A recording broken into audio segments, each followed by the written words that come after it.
Jacques Hiver, bonjour. Bonjour. Vous êtes scénariste et auteur dramatique. Alors quel drôle d'oiseau se cache derrière votre second roman, Le Macareux islandais?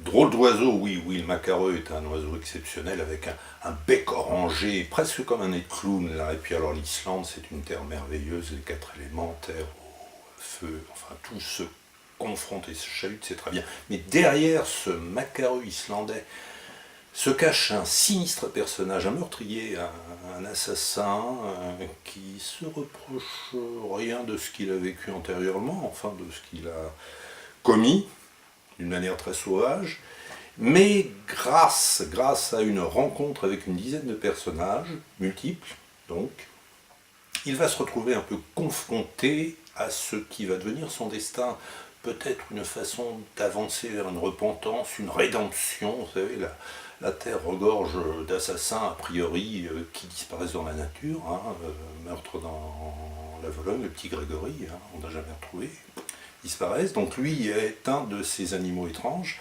Mais ces rencontres vont lui permettre de se retrouver face à lui et d'avancer, un peu comme le Raskolnikov de Dostoïevski dans le Crime et Châtiment, vers une rédemption à laquelle il n'était pas du tout préparé. Voilà l'objet du macareux islandais.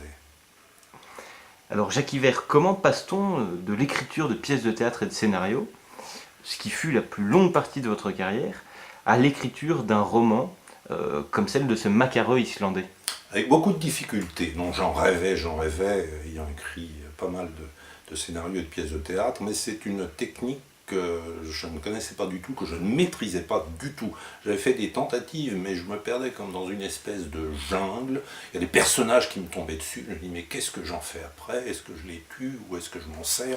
Je ne savais pas du tout. Jusqu'au jour, il y a 3 ans, pour mon premier roman, The Cercle, j'ai eu l'idée toute bête, comme un scénario qui est un ordonnancement de séquences, donc, et avec une histoire bien définie, de partir de A, d'aller jusqu'à Z, et en connaissant toutes les étapes de l'histoire, et en connaissant aussi tous les personnages et leur généalogie. Du coup, aucune surprise, il n'y avait plus qu'à habiller les situations de décor et de dialogue, et ça c'est véritablement jubilatoire. C'était une grande découverte, et je me suis vautré dans cette nouvelle technique avec un grand bonheur. Ça nous a sorti le côté très mathématique du scénario et très dramaturgique, répondant à la règle des 3 unités des pièces de théâtre. Donc le troisième commence, est en écriture, et c'est de toute façon une aventure très jubilatoire. Merci beaucoup.